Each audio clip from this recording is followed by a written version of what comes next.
So we've been talking about Chinese predations, the fact that right now is a great time for the West to be pushing back on China, trying to box them in. Joining us on the line is Ambassador Andrew Bremberg. He's the president and CEO of the Victims of Communism Memorial Foundation. He previously served as the representative of the United States to the Office of the UN and other international organizations in Geneva. Andrew, thanks so much for joining the show. Really appreciate it.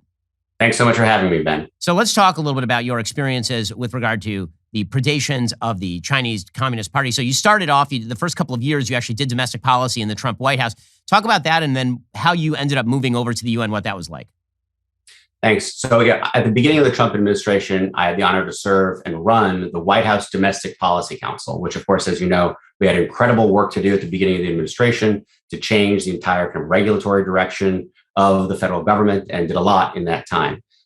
Like many people during this time, I became increasingly aware and concerned of the role that the Chinese Communist Party was taking, not in terms of only its bilateral relationship with the United States, but the way it was presenting itself internationally with other countries, particularly in the UN and whole multilateral system. So I was honored to serve as the U.S. ambassador to the UN in Geneva at that time, from 2019 till the end of the administration in January of 2021.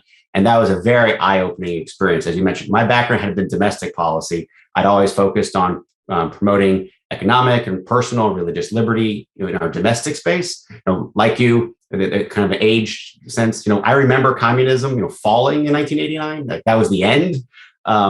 And I didn't think it was going to be a huge international threat to our way of life. And my experience in Geneva was very eye-opening. And that's why when I left government, I was thrilled to take over leading the Victims of Communism Memorial Foundation. So what exactly was your experience with the Chinese government in your role at the United Nations? Obviously, they're extremely aggressive at the UN, but they've been an extremely aggressive enemy of the United States for quite a while. I know that the administration wishes to call them an opponent, but they're really not an opponent. Right. No, exactly right. So the first issue that I dealt with when I arrived in Geneva had to do with a little-known UN body called the World Intellectual Property Organization, or WIPO. This is part of the UN system that is actually good. It actually, I can prove it. It's funded 96% by the private sector. It actually provides a good or service in helping companies gain intellectual property protection in other countries' legal systems. This is a good thing. So there was time for a new election for a new, director general for this organization. And I'm told when I arrived that the leading candidate by far is the candidate from China. The country that is the leading perpetrator of IP theft was purporting to lead the World Intellectual Property Organization. And what was shocking to me was not just that, even frankly, from the US and other perspective, that this was the leading candidate, but many countries thought this was a foregone conclusion. There was nothing could be done, and that China would win the election and take over leadership of WIPO. And this would be, devastating. This is not as bad as, war we're seeing today, but really in terms of creating a rules-based international order where we protect intellectual property, to let the Chinese take over was unacceptable. So a very long story short, we took action, the US led, and we crushed the Chinese candidate. She didn't win, she lost, and we successfully led a kind of global coalition to elect a real defender of intellectual property to run the organization. So that was my kind of first foray into dealing with the Chinese Communist Party and the UN system. So the Chinese have tried to use pretty much every international system they can find in order to manipulate on their own behalf. This is most obvious during the pandemic when they were just clearly manipulating the World Health Organization. There have been no consequences for China doing any of this. This administration particularly seems extraordinarily reticent to face up to Chinese predations on the world stage. Why do you think that is? So you're exactly right. I mean, I'll just one point. I mean, I dealt with the WHO and Dr. Tedros at the WHO almost on a daily basis during my time in Geneva during the first part of the pandemic, and it was truly disappointing. I'll just say I had a background in healthcare. I worked in healthcare and public health for over a decade, and it was so disappointing. I mean, disappointing is too weak. Shocking to see how that organization kowtowed to political directives and political narratives coming out from China around the origins of COVID and the initial attempts to paint the government as being transparent, as being a country in good standing with other countries. I mean, make no mistake, the Chinese government violated the international health regulations. At the very least, everyone has to agree and we have to hold accountability. And to your question, this is one of my concerns. For an administration that is purporting to focus on rebuilding multilateralism, working with our partners, that only works, that only means anything if this rules-based order that you purport to create has rules and you enforce them. And if we do not hold countries like China accountable when they violate these rules, it turns the entire system almost into a farce. I mean, unfortunately, this is what we see with the aggression out of Russia today, right? That everyone keeps saying, oh, this is against the rules. Oh, this is unacceptable. If there are not consequences, when countries break these rules, they learn the wrong lesson. They learn they can get away with it and there won't be consequences. So let's talk for a second about a brand new report that has now been published from the Victims of Communism Memorial Foundation about organ harvesting in China. This is just astonishing stuff. I mean, people don't, I think, understand the levels of disgustingness of the Chinese regime. And there's been an attempt on the world stage to sort of pretend that China is a legit regime. You just may go a little bit far in one direction or another. Every so often you see politicians or columnists come out and say, well, why can't our system be a little bit more like China's? And then they just ignore the massive human rights abuses in China, ranging, by the way, from the 40-year campaign to forcibly abort and actually engage in infanticide of kids after birth involving tens of millions of children, to the organ harvesting that is ongoing in China. Maybe you can talk about this report a little. It really is an amazing thing. Yeah, thank you. And this really is an amazing report out today. As you mentioned, the issue of China's gross human rights violations as it comes to organ harvesting going back decades has been widely known and talked about. Unfortunately, it's been something that too many people, both in the policy space and in the medical community, importantly, have really tried to kind of turn a blind eye to. That they're aware of it, but they really try to just ignore it and put it aside. So what I'm so excited about this report today is that our fellow Matthew Robertson, along with his co-author, Dr. Jacob Lavee, who is a heart transplant surgeon in Israel, their report co-authored today is published in the peer-reviewed American Journal of Transplantation. This is the premier medical journal that specializes in science and issues around transplantation. So this is not some random report that someone puts out there. This is the top peer-reviewed journal in the field. And what it demonstrates is that in looking at the existing medical records of how thousands of heart and lung transplantation procedures were done, they found in the documented records evidence that the Chinese government has turned their own surgeons into executioners. I encourage your listeners to find this report. You can follow us on Twitter at VO Communism for that, or on our website, victimsofcommunism.org.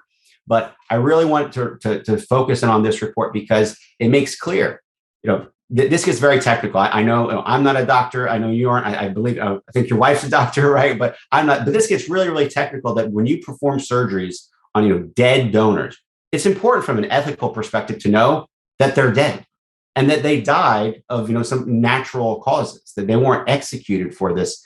And I'll get very technical very, very quickly, but this is the key part, which is that when you diagnose that someone has died, before you perform a transplantation to ensure that they're dead, there's what's called the dead donor rule, which involves putting a tracheotomy into the patient, intubating the patient, to do an apnea test to confirm that they are no longer alive.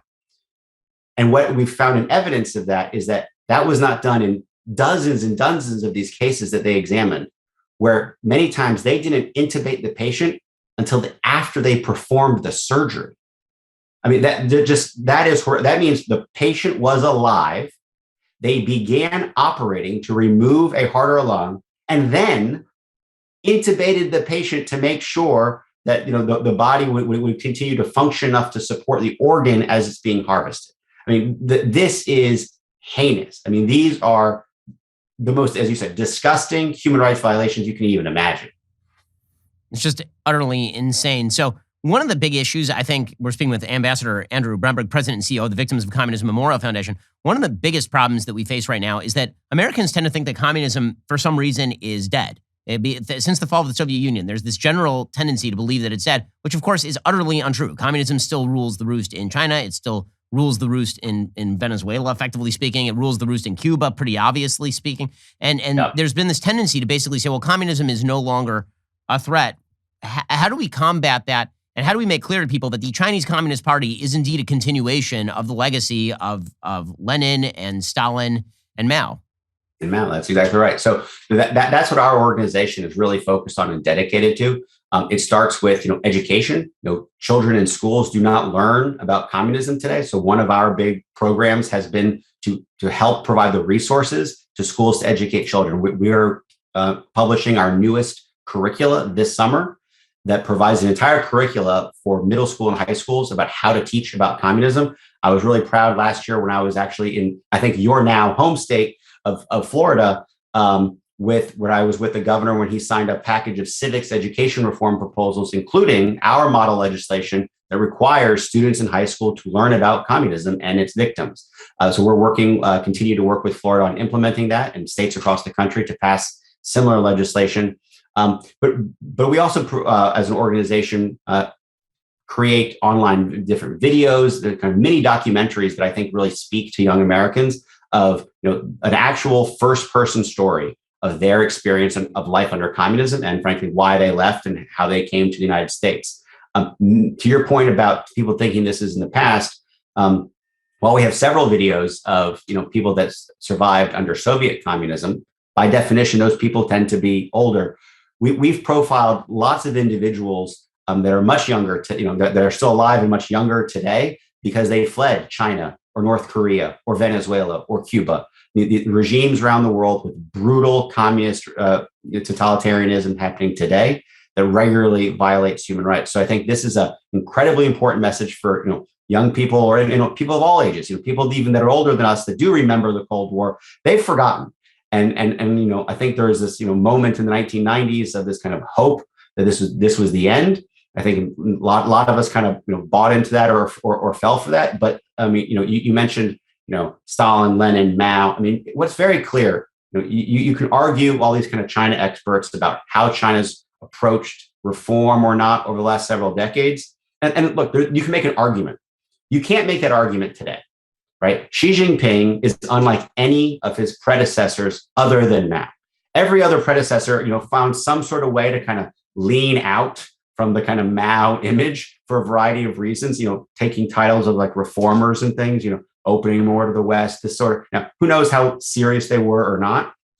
But Xi Jinping has leaned heavily into the Mao image. I mean, this is someone who is explicitly using imagery, language, and style of Mao Zedong, the greatest murderer of the 20th century, as his political icon that he's trying to emulate.